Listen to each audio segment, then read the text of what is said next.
Assalamu alaikum. I welcome you all in the fourth lecture of digital system design that is using Verilog IDL to model RT level combinational circuits. In the third lecture, we discuss about different operators used in Verilog IDL. In this lecture, we will talk about the always construct and procedural assignments. We will do plenty of examples to understand the procedural assignments and use of always block and procedural assignments to model RT level combinational circuits.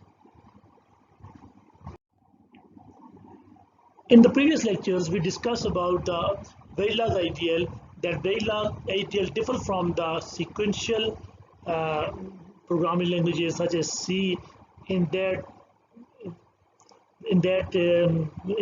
IDL, the statements executes in parallel. All the statements in the Verilog IDL corresponds to the concurrent circuit model. The statements executes in parallel. However, to facilitate the system modeling, Verilog contains a number of procedural statements. These statements executes in sequence. This means that we can use procedural statements to make the certain program execute in sequence. These statements are encapsulated inside an always block or initial block. The initial block is executed only once when the simulation is started. It can be used in simulations as we did in the test bench programs in lecture 2. Only the always block can be synthesized.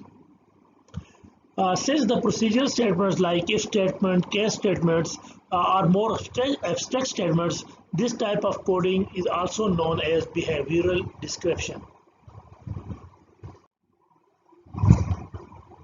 An always block can be thought of as a black box, whose behavior is described by the internal procedural statements.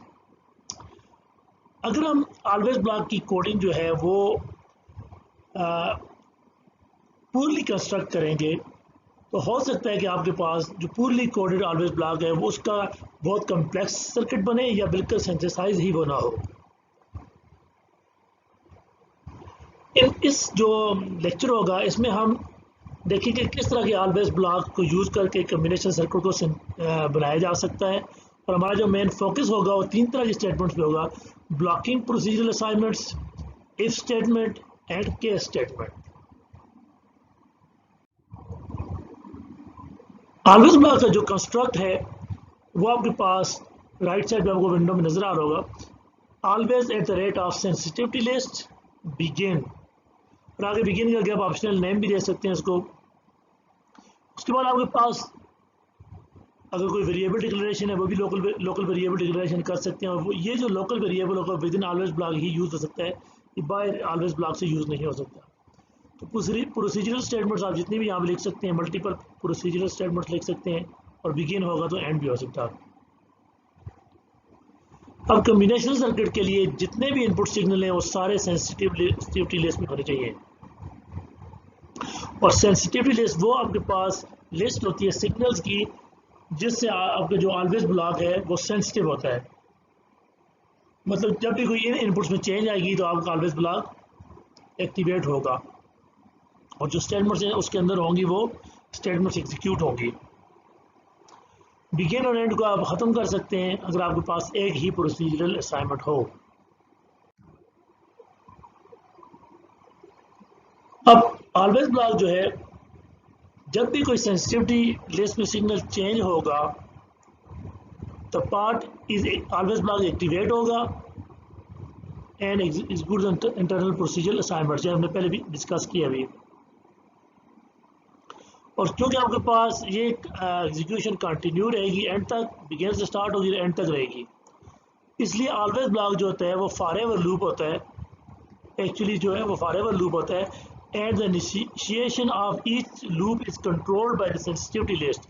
और ये कि जब भी आप ये initiate होगा वो depend करेगा कि सेंसिटिविटी लिस्ट में जो इनपुट्स हैं उनमें क्या आपके पास चेंज आई है। जब भी वो चेंज होगी तब होगी, तो इस वजह से ये आपके पास जो ऑलवेज ब्लॉक है वो सस्पेंड भी हो सकता है और एक्टिवेट भी हो सकता है। जब भी आपके पास सेंसिटिविटी लिमिट्स में जो इनपुट्स में चेंज आएगी तो वो एक्टिवेट होगा, और जब वो कांस्टेंट रहेगी तो वो सस्पेंड हो जाएगा एक दफ़ा एग्जीक्यूट होने के बाद।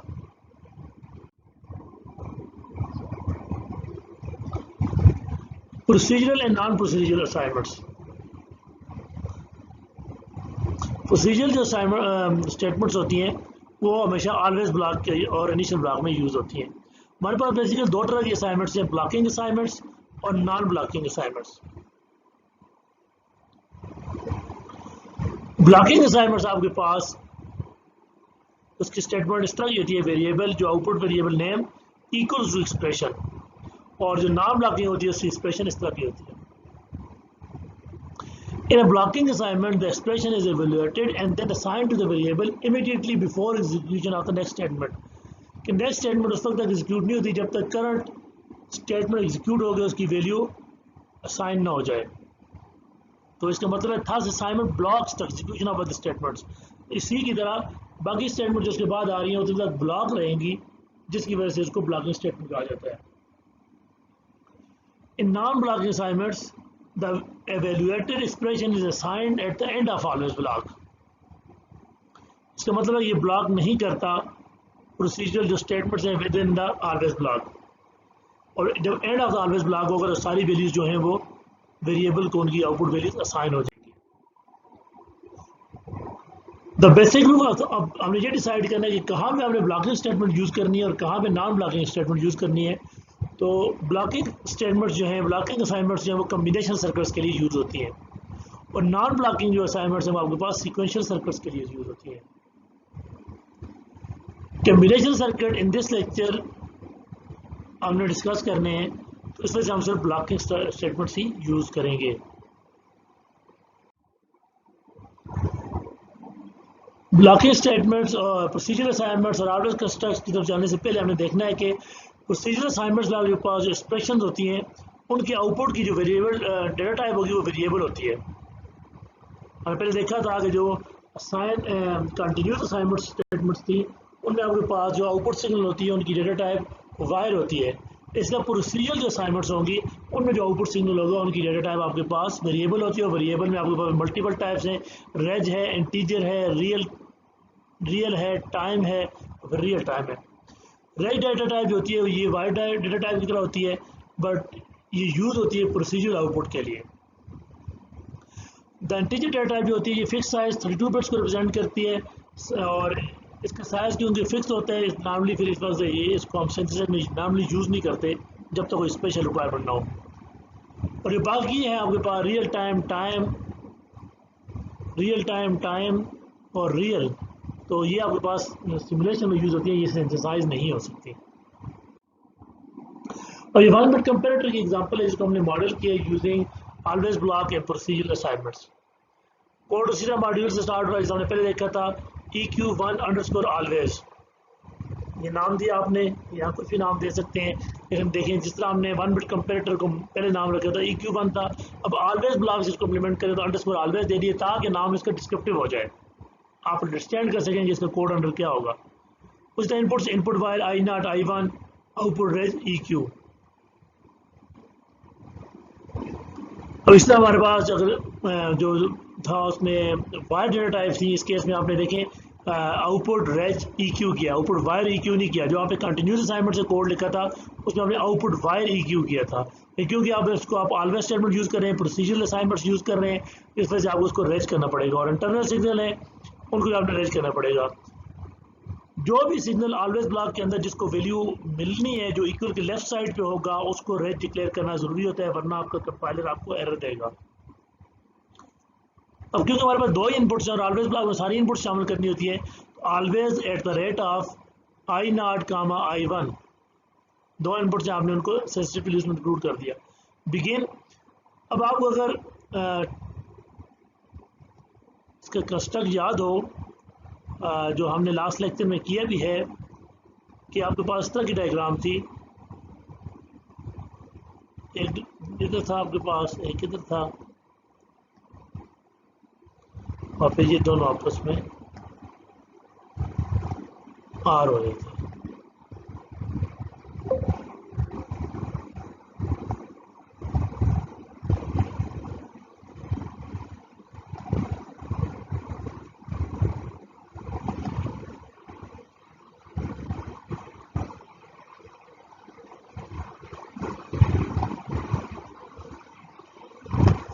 तो ये आई नॉट इनपुट्स I1 इनपुट्स थी। इस तरह का स्ट्रक्चर था। यहाँ पे आपके पास P0 था, यहाँ पे आपके पास P1 था जो हमने कोडिंग की थी 1 बिट कंपैरेटर की, और यहाँ पे आपके पास EQ था आउटपुट।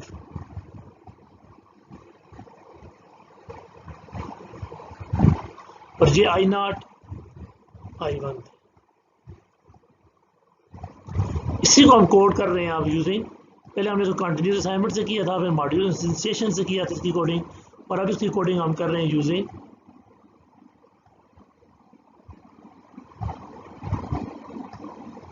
यहाँ पे आपके पास निगेशन ऑफ I0 और I1 आपके पास एंड हो रहे थे इस पॉइंट पे, और इसमें आपके पास I0 और I1 डायरेक्ट एंड हो रहे थे, और यहाँ पे P0 और P1 आर हो रहे थे आपके पास, P0 P1 आर हो रहे थे।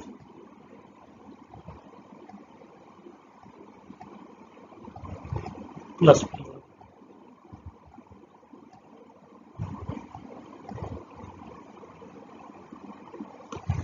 अब यही कोड हम ऑलवेज से किया, बिगिन किया हमने, और हमने देखा कि P0 इज इक्वल टू, ये P0 जो था यहाँ पे negation of I0 negation of I1 and हो रहे थे, तो वही पीछे बना लिख दिया हमने।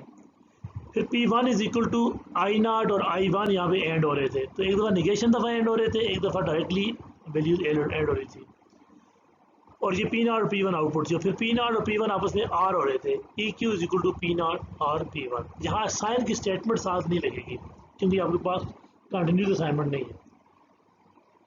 यहाँ एक बहुत चीज़ इंपॉर्टेंट है, वो ये है कि the order of the statements is important.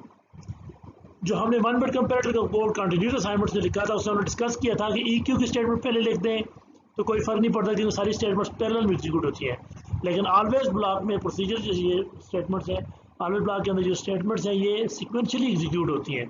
तो ऑर्डर इंपॉर्टेंट है, जो भी वैल्यू बाद में आपने जिसको यूज़ करना है वो पहले उसको वैल्यू असाइन करनी ज़रूरी है, यानी P0 की वैल्यू P1 की पहले लिखेंगे तब EQ लिख सकते हैं। अब इस केस में EQ को आप पहले नहीं लिख सकते, तो ऑर्डर इंपॉर्टेंट है, सिक्वेंशियल एग्जीक्यूशन हो रही है यहाँ पे।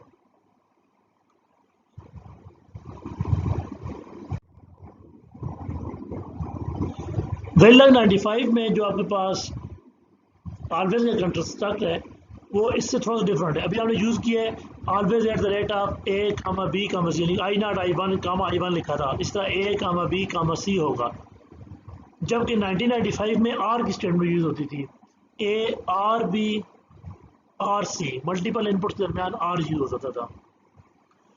यहाँ ये इम्पोर्टेंट है कि आपके पास जितने भी इनपुट सिग्नल होंगे कम्बिनेशन सर्किट के, और सबको सेंसिटिविटी लिस्ट में इंक्लूड करना ज़रूरी है। अगर आप इंक्लूड नहीं करेंगे तो आपके पास सर्किट जो है उसकी सिमुलेशन में और उसके सिंथेसिस में डिस्क्रिपेंसी आ जाएगी। तो इसलिए सारी जो अब होता ही है कि नाम नहीं, बाज़ औक़ात कम्बिनेशन सर्किट जो एक्चुअल डिज़ाइन होते हैं उसमें इतनी बहुत ज़्यादा इनपुट्स वाले सर्किट्स होते हैं, तो सारी इनपुट्स को ऐसा सेंसिटिविटी लिस्ट में लिखना A, B, C, D, तो अब बहुत ज़्यादा इनपुट्स होंगी तो अब हो सकता है चांसेस होते हैं कि आपके पास सारी इनपुट्स को आप ना इंक्लूड कर सकें, कोई ये इनपुट रह जाए जिसकी वजह से आपके सर्किट में फिर प्रॉब्लम होगी। इसलिए वेरिलॉग 2001 में कम्बिनेशन सर्किट्स के लिए always at the rate of asterisk की कमांड यूज़ की गई है, और इसके मुताबिक जब भी आप ये कमांड यूज़ करते हैं किसी भी सर्किट के लिए तो सारी इनपुट्स बाय डिफ़ॉल्ट इंक्लूड हो जाती हैं सेंसिटिविटी लिस्ट में। तो हम यही कंसेप्ट इंशाल्लाह आगे यूज़ करेंगे always at the rate of asterisk combination circuits के लिए। Continuous versus procedural assignments, continuous assignments versus procedural assignments. अब यहाँ पे अगर हम देखें तो हमने एक कोड लिखा हुआ है एंड गेट के लिए, और 3 इनपुट एंड गेट है जिसके 3 इनपुट्स हैं A, B, C और एक आउटपुट है वायर। 3 इनपुट एंड गेट है जिसके 3 इनपुट्स हैं और एक आउटपुट है। जब हम इसको लिखते हैं using always block procedural assignment से, always at the rate of asterisk begin y is equal to A, y is equal to y and B, y is equal to y and C, ये हमने code लिखा है। और इसी का हमने code लिखा है y is equal to A using continuous assignment, assign y is equal to A, assign y is equal to y and B, assign y is equal to y and C। हम देखते हैं फ़र्क क्या है। अब ये ध्यान में रखना होगा कि ये जो असाइन वाली स्टेटमेंट्स हैं ये सारी पैरेलल में एग्जीक्यूट होगी, जबकि जो ऑलवेज वाली स्टेटमेंट्स हैं ये आपके पास 1 में y1 होगी, पहले y is equal to A वाली एग्जीक्यूट होगी, फिर y is equal to y and B, और फिर y is equal to y and C execute होगी।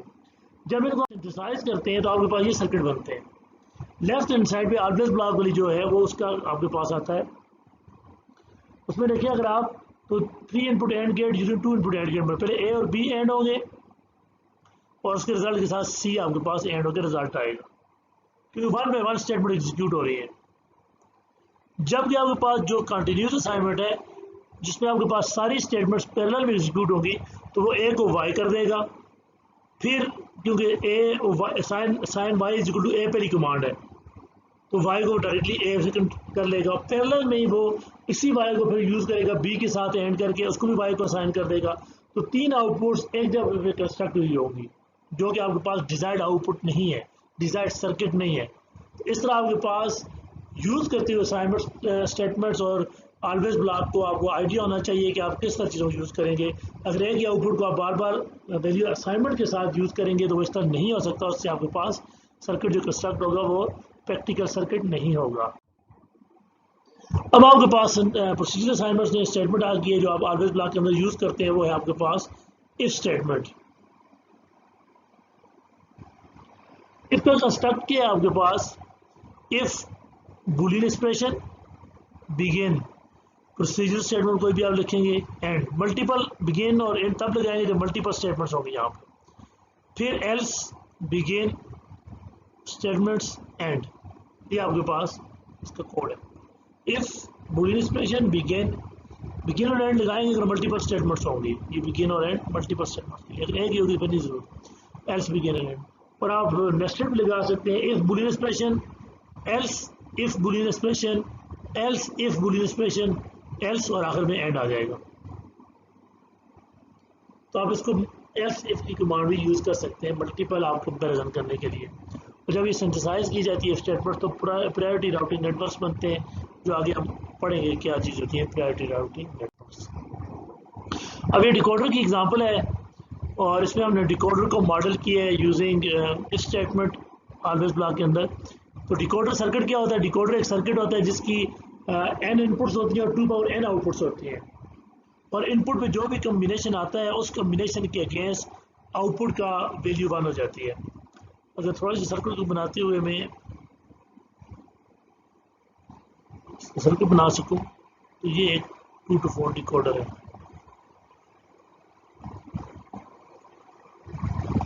जिसकी इनपुट्स हैं A0 और A1, ये 2 इनपुट्स हैं।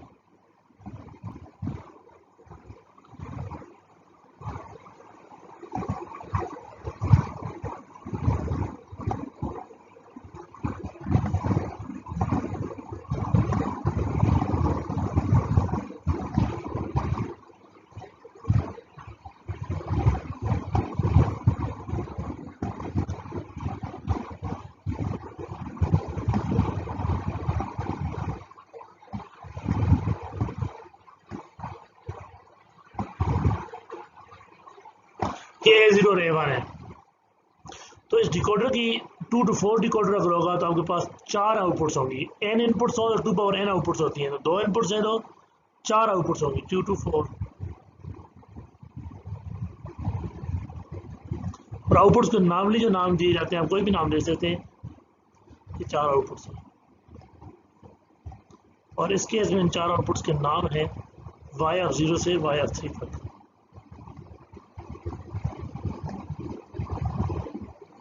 y0 से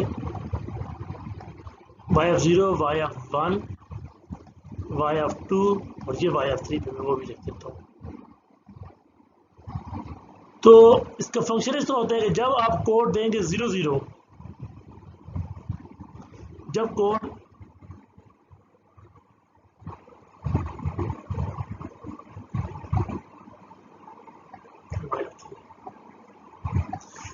A0 A1 पे 0-0 वैल्यू आएगी तो y0 पे 1 आ जाएगा, बाकी सारे 0 होंगे। जब यहाँ पे 0-1 वैल्यू आएगी, जो यहाँ पे लिखा भी हुआ है 0-1, तो y1 पे 1 आ जाएगा, जो कि y1 पे आपके पास 1 नजर आ रहा होगा। इस तरह 1-0 पे y2 पे 1 आ जाएगा, बाकी सब 0। तो करस्पॉन्डिंग जो कोड आएगा उसकी करस्पॉन्डिंग वैल्यू पे 1 आ जाता है पोजीशन पे, बाकी सब 0 हो जाते हैं, और y1 पे y 3 पे 1 आ जाएगी।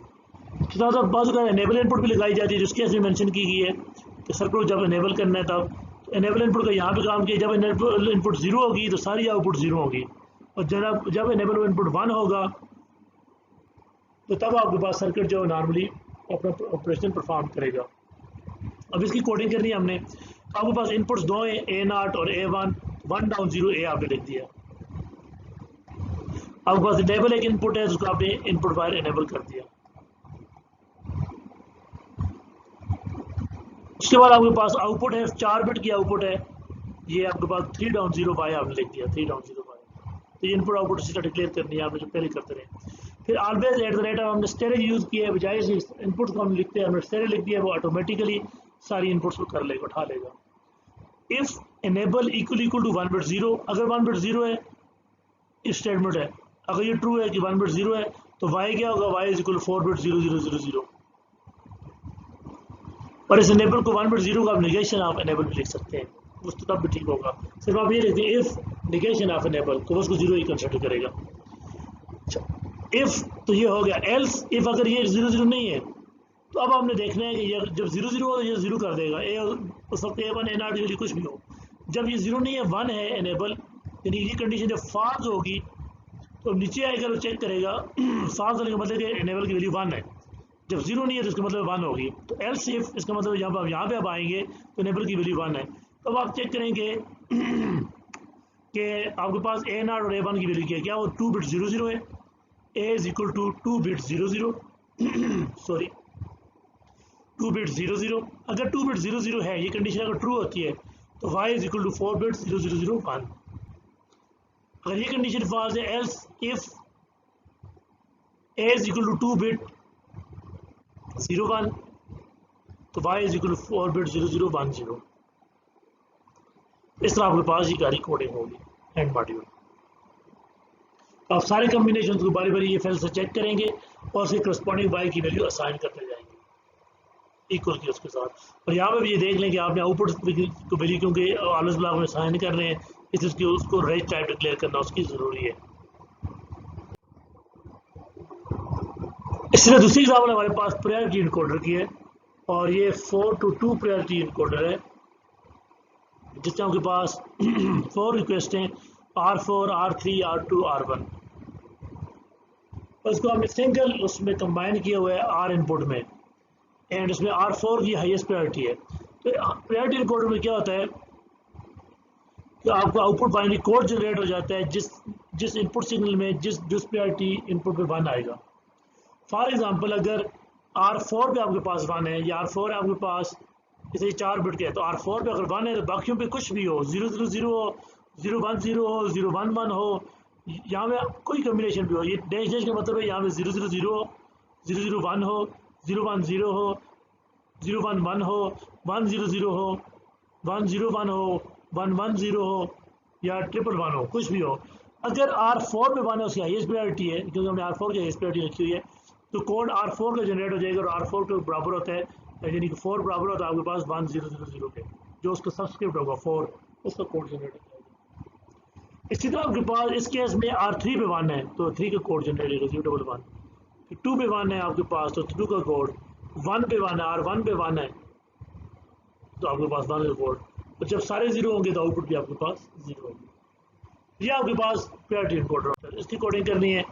इसी तरह आपके पास मॉड्यूल प्रायोरिटी इनकोडर, इफ आपने इनपुट वायर डिक्लेयर कर दी 4 to down to 1 R, तो आप इसको 4 down to 1 भी डिक्लेयर कर सकते हैं, वैसे 3 down to 0 भी कर सकते हैं, लेकिन पीछे आपने नाम जो लिए वो R4 से लेके R1 तक लिए, इसी वजह से इसको 4 down to 1 डिक्लेयर किया।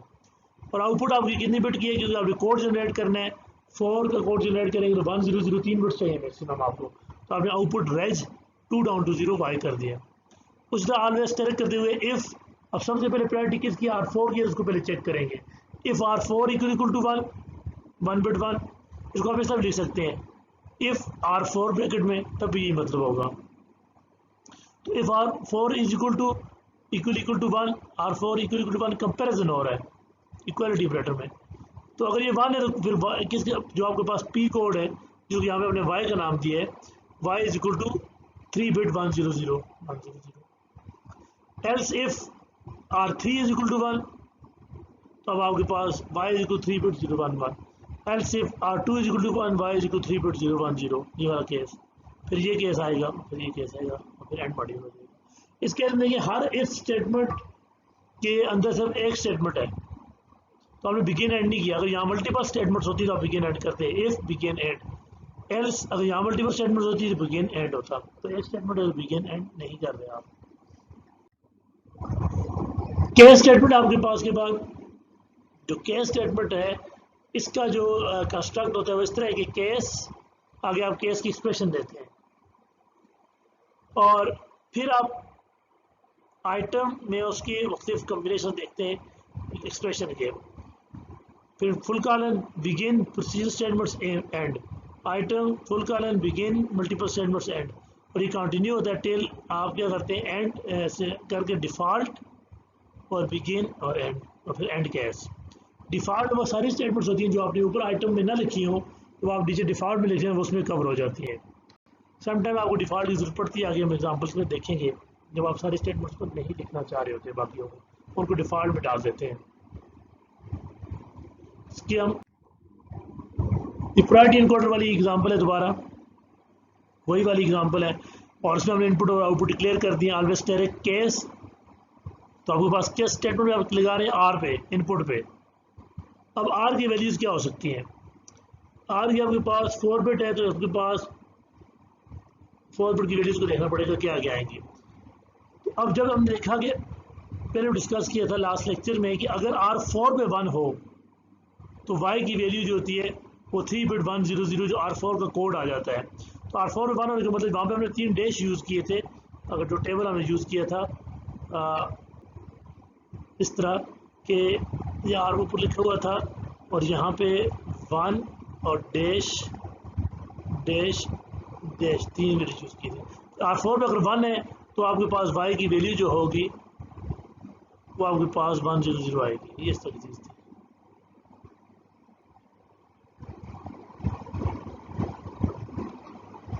इस केस में आपके पास ये जो चीज़ है तो ये क्या बनेगी 1000 पहला स्टेटमेंट 100,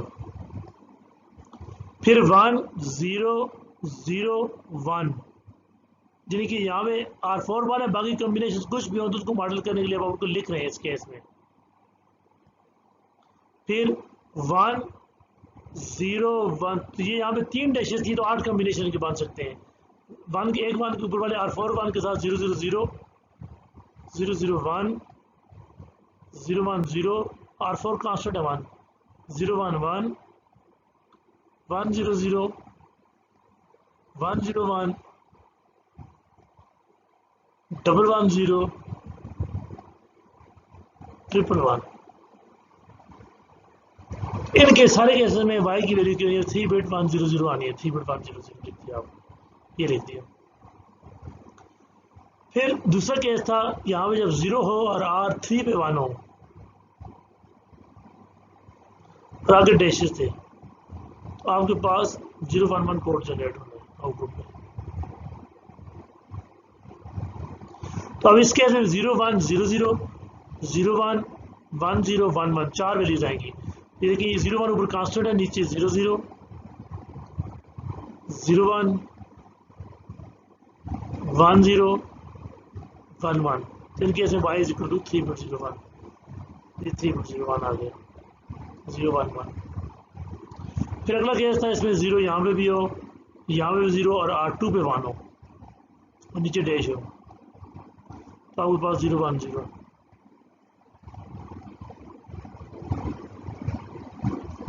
तो उस केस में ये है, तो ये यहाँ पे 0 भी हो सकता है 1, तो 0010 और 0011 दो केसेस हैं, 0010 और 0011, तो y is equal to 3 bit 010। और फिर एक और केस आपके पास ये था 0 0 0 1, यहाँ पे 001,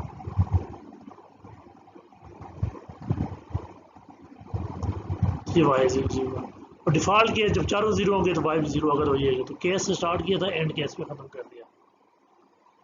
यहाँ पे जो आखिरी केस हमने लिखे इसकी जगह डिफॉल्ट भी लिख सकते हैं, default y is equal 4 bit या y इज इक्वल इस केस की जगह इसकी लिखने की जरूरत ना हो, आप ना लिखिए इसको, यहाँ डिफॉल्ट लिखते हैं और डिफॉल्ट के साथ दीजिए y equal 3 bit 0 0। Case z and case x statements, जो रेगुलर केस स्टेटमेंट थी उससे थोड़ी सी वेरिएशन है। आपके पास केस z और केस x स्टेटमेंट भी आते हैं, और in case z statements the z and the question mark character in the item expression are treated as don't care. आप एग्जाम्पल्स देखें कि आप इनको भी यूज़ करते हैं अपने कोड को कंप्लीट बनाने के लिए। The corresponding bit does not need to be match करने की जरूरत नहीं है, चेक करने की जरूरत नहीं है उसको। और केस x में आपके पास z x के साथ क्वेश्चन भी आ जाता है, ऊपर z और क्वेश्चन मार्क है, इसमें x वैल्यू भी इंक्लूड होगी केस z में, केस x में।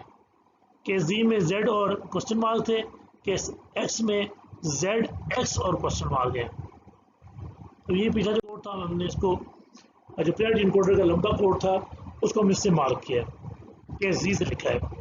इनपुट आउटपुट दूसरी क्लियर होगी, always at the rate of asterisk case r। अब आपने लिख दिया 4 बिट 1 और आगे 3 क्वेश्चन मार्क बना लिए। इनका मतलब वही है, आपके पास 1 क्वेश्चन मार्क की वैल्यू ऑफ 0, वो जो टेबल में हमने डैश लगाई थी उसकी जगह यहाँ पे किस्म का क्वेश्चन मार्क लगाए 0 0 1। ये सारी वैल्यूज 8 कम्बिनेशन 0 1 0 0 1 1, तो उन सब कम्बिनेशन के लिए हमने कहा था कि भाई आपके पास 3 बिट 1 0 0 है, तो आप इस तरह अपने कोड को लिख सकते हैं। इन सब केसेस के लिए आपके पास y 3 बिट 1 0 0 आएगा, वही जो आपके पास 8 केस आए थे। 1 कांस्टेंट था, उनमें R4 कांस्टेंट, और बाकी 3 बिट्स जो थी वो चेंज हो रही थी 0 से लेकर 7 तक। इसका सेकंड केस जो था हमने वो 4 बिट 0 1 और आगे 2 था, यानी कि हमने जो टेबल बनाया था, जो डैशेस लिखी थी, मैं दोबारा अगर लिख दूँ R, हमने कहा था 1 और 3 डैशेस की थी। पहले जो कोड लिखा था वो डायरेक्ट केस स्टेटमेंट से, उसमें हम इन चीज़ों को मॉडल नहीं कर सकते, लेकिन अब आपने इसको केस z के साथ क्वेश्चन मार्क के साथ मॉडल कर सकते हैं। y इज इक्वल टू, इस केस में कोड 1 0 0 था, 3 बिट आउटपुट जो था। तो इसी चीज़ को मॉडल करने के लिए कि आप बजाय इसके कि सारे कम्बिनेशन मैनुअली लिखें, इनको आप क्वेश्चन मार्क के साथ मॉडल कर सकते हैं। इस तरह दूसरा केस था, आपके पास यहाँ पे 0 आ जाए और यहाँ पे 1 हो और यहाँ पे डैशेस हो, ये केस आ गया आपके पास फिर इसी तरह। तो इसका मतलब है जो आपके पास टेबल में डैशेस थी उनको सारे कम्बिनेशन आपने रेगुलर केस स्टेटमेंट के साथ लिखे थे, यहाँ पे आपको उनको अगर आप केस z स्टेटमेंट यूज़ करें या केस x स्टेटमेंट यूज़ करें, या क्वेश्चन मार्क या z या x यूज़ करके आप इम्प्लीमेंट कर सकते हैं। उसके बाद 2 टर्म्स हैं, full case and parallel case. When all possible binary values of the case expressions are covered by the item expressions, the statement is known as full case statement। यानी कि जब आपके पास कोई हमने स्टेटमेंट लिखी हुई है, उसकी सारी पॉसिबिलिटीज था, R है पीछे, तो R4 बिट के साथ 16 कम्बिनेशन थे, तो 16 के 16 कम्बिनेशन आपने लिखे हुए हों अपने कोड में, तो उसके जो कोड कहलाता है फुल केस स्टेटमेंट। और कम्बिनेशन सर्किट में we must use a full case statement. अगर आप कम्बिनेशन सर्किट के फुल केस स्टेटमेंट यूज़ नहीं करेंगे, सारे कम्बिनेशन इंक्लूड नहीं करेंगे, तो आपके पास वो सर्किट कम्बिनेशन रहेगी नहीं। वो जो स्टेटमेंट आपने नहीं लिखी होगी उस स्टेटमेंट के अगेंस्ट वो जो आपका सिंथेसिस टूल है वो मेमोरी बना लेगा, क्योंकि इन केसेस में वैल्यू कांस्टेंट रह रही है। फॉर एग्जाम्पल ये कोड लिखा हुआ है और इसमें आप देखें 3 बिट 1 1 लिखा हुआ है, फिर 3 बिट 1 और क्वेश्चन मार्क डाले हुए हैं, और फिर 3 बिट 0 0 0 लिखा हुआ है, और इनके लिए आपने बाइट की वैल्यूज असाइन की है डिफरेंट। अब यहाँ पे देखें कि ये 3 बिट्स हैं, तो ये 1 1 वाला कम्बिनेशन भी हो गया, और ये जो सेकंड वाला पोर्शन है जहाँ भी मैंने वो की है, तो टोटल कम्बिनेशन कितने हैं आपके पास, एक तो 1 1 1 वाला भी कंसिडर हो रहा है, और फिर 3 बिट जो 1 और 2 क्वेश्चन मार्क हैं, इनके अगेंस्ट आपके पास जो कम्बिनेशन बनेंगे 1 0 0 1 0 0 और फिर 1 0 1 फिर 1 1 0। जो लोअर बिट्स हैं क्वेश्चन मार्क वाली वो चेंज हो रही है, फिर 1 1 1 और फाइनली नीचे जो कम्बिनेशन किया हुआ है वो 0 0 0 है। तो ये कम्बिनेशन सारे क्यों है, लेकिन आपके पास 0 0 1 वाला कम्बिनेशन नहीं है, ये कम्बिनेशन नहीं है इसमें। तो ये कम्बिनेशन मेंशन नहीं किए गए तो ये वाला कोड जो ये फुल केस स्टेटमेंट नहीं है, क्योंकि ये कम्बिनेशन मिसिंग है, इनको भी होना चाहिए। या तो इधर आप इन कम्बिनेशन को लिखेंगे या फिर आप डिफॉल्ट की स्टेटमेंट डालेंगे जो इन सारे केसेस को फिर इंक्लूड कर लेगी जो मेंशन नहीं है। ये सारे केसेस जो मेंशन नहीं है इनको वो फिर डिफॉल्ट में आप इंक्लूड करेंगे। ये ऊपर वाला जो कोड है ये फुल केस नहीं था, तो जब आपने ये डाल दिया फिर आपके पास फुल केस आ गया। Parallel case, when the values in the item expressions are mutually exclusive, a value appears in only one item expression. So एक item expression is 0, then the statement is known as parallel case. For example, ये statement हमारे पास है, इसमें देखिए ये 3 bit 111 y is equal to 1 bit 1 और second में फिर 3 बिट 1 और 2 क्वेश्चन मार्क है। जब क्वेश्चन मार्क की वैल्यू भी 1 1 होगी तो इसका मतलब है ये 1 1 1 वाली स्टेटमेंट दो आइटम एक्सप्रेशन में आ गई है, पहले वाले में भी और इसमें जब y की वैल्यू 1 1 1 होगी, जब क्वेश्चन मार्क की वैल्यू 1 1 होगी, तो इसका मतलब है दो स्टेटमेंट्स कवर हो रहा है, तो म्यूचुअली एक्सक्लूसिव नहीं रही दो आइटम एक्सप्रेशन। एक आइटम की वैल्यू एक वैल्यू जो है दो आइटम एक्सप्रेशन में अपीयर हो रही है, तो ये वाला जो कोड है आपके पास ये पैरेलल केस नहीं है। जबकि आपके पास ये वाला जो प्रियोरिटी इनकोडर कोड हमने लिखा था ये आपके पास पैरेलल केस है, क्योंकि इसमें जो एक वैल्यू है एट अ टाइम वो एक ही आइटम एक्सप्रेशन में अपीयर हो रही है। तो यह हमारा जो था आज का लेक्चर था जिसमें हमने डिस्कस किया डिफरेंट स्टेटमेंट्स को, प्रोसीजरल स्टेटमेंट्स को, इफ को, केस स्टेटमेंट्स को, पैरेलल केस को, फुल केस को, केस जी, केस एक्स, सारी स्टेटमेंट डिस्कस की। इसका हमने ऑलवेज ब्लॉग में कोड लिखना देखा कैसे लिखते हैं। तो ये आज का लेक्चर था हमारे पास। नेक्स्ट लेक्चर में इंशाल्लाह हम मज़ीद कुछ चीज़ें देखेंगे और पैरेलल में हमने क्योंकि लेयर्स भी करनी है तो हम जो आपके पास एडर्स हैं, फास्ट एडर्स हैं, उनकी तरफ भी जाएंगे, उनको इम्प्लीमेंट करने के, उनको डिले वगैरह देखेंगे और उनकी आपके पास डिले को चेक करेंगे कि सर्किट जब आप बनाते हैं उसका डिले कितना होता है, उसका एरिया कितना होता है और डिफरेंट एड्रेस को आपस में कंपेयर करेंगे। तो नेक्स्ट लेक्चर में इंशाल्लाह हमारा शायद फोकस उस तरफ शिफ्ट हो जाए। अब ये लेक्चर आप इसको रीड करिएगा और इंशाल्लाह नेक्स्ट जो हमारा लाइव सेशन होगा उसमें क्वेश्चन आंसर होंगे। तब तक के लिए अल्लाह हाफिज़।